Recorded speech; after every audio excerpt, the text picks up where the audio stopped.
ท่านนายกรัฐมนตรีได้ต้อนรับกันเข้าเยี่ยม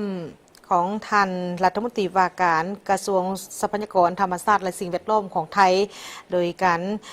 มาเฮ็ดเวียกในครั้งนี้ก็ได้มีการปรึกษาหารือกันเกี่ยวกับปัญหามลพิษหมอกควันที่เกิดขึ้นได้มีการตกลงกันได้หลายมาตรการเพื่อเป็นการร่วมกันในการควบคุมและลดพรแหล่งกำเนิดของมลพิษระหว่างลาวไทยในเมื่อวันที่29เมษายน2026นี้อยู่ที่สำนักงานนายกรัฐมนตรีท่านสนไซศรีพันดอนนายกรัฐมนตรีแห่งสาธารณรัฐประชาธิปไตยประชาชนลาวได้ต้อนรับการเข้าเยี่ยมคำนับของท่านสุชาติสมกลิ่นรัฐมนตรีว่าการกระทรวงทรัพยากรธรรมชาติและสิ่งแวดล้อมแห่งราชอาณาจักรไทยพร้อมด้วยคณะในโอกาสที่เดินทางมาเยี่ยมยามและเข้าร่วมกองประชุมอยู่สาธารณรัฐประชาธิปไตยประชาชนลาวในโอกาสนี้ท่านนายกรัฐมนตรีก็ได้แสดงความต้อนรับและสมเสยต่อกับการเดินทางมาเข้าร่วมกองประชุม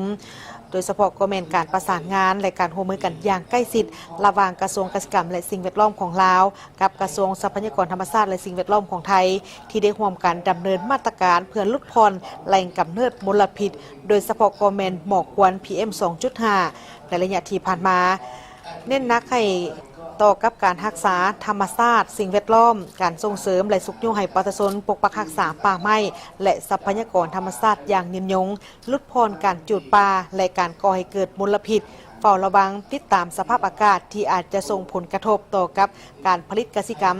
ซึ่งเป็นการประกอบส่วนอันสำคัญเข้าในการเสริมสร้างสายสัมพันธมิตรภาพฐานบ้านใกล้เฮือนเคียงที่ดีระหว่างรัฐบาลและประชาชนของทั้งสองชาติลาวไทยให้นับมือนับเจริญงอกงาม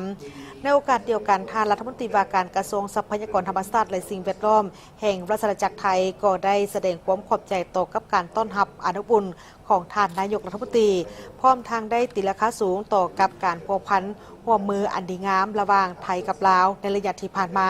โดยได้แจ้งให้ทราบเกี่ยวกับผลของการเฮ็ดเวียกร่วมกับทางกระทรวงเกษตรกรรมและสิ่งแวดล้อมของลาวซึ่งได้มีการปรึกษาหารือเกี่ยวกับปัญหามลพิษหมอกควันที่เกิดขึ้นในระยะที่ผ่านมาและทิศทางแผนการแก้ไขในต่อหน้า